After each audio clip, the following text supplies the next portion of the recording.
তবে আজকে খেলা হয়ে গেছে, খেলা চেঞ্জ হয়ে গেছে।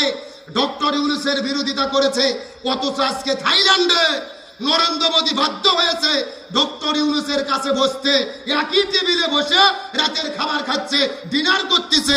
আল্লাহু আকবার। একটা খবর শোনার পর আশ্চর্য হবেন, আনন্দিত হবেন।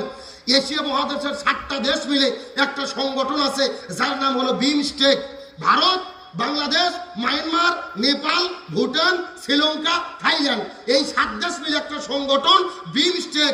এই সংগঠনের চেয়ারম্যান নির্বাচিত হয়েছে ডক্টর মোহাম্মদ ইউনূস। আলহামদুলিল্লাহ বলবেন না? নরেন্দ্র মোদী হা করে চাই আছে মন খারাপ করে, আর চেয়ারম্যান হয়ে গেছে ডক্টর মোহাম্মদ ইউনূস। তার মানে এশিয়ার নেতা। আলহামদুলিল্লাহ।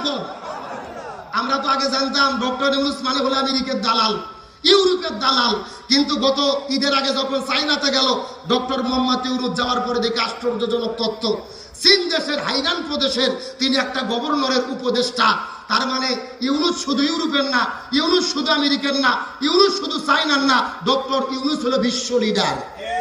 আমরা এতদিন তাকে চিনতেও পারিনি, তাকে সম্মানও করতে পারিনি। আজকে ডক্টর ইউনূসের বিরুদ্ধে ষড়যন্ত্র করে নরেন্দ্র মোদী হার মানতে বাধ্য হয়েছে।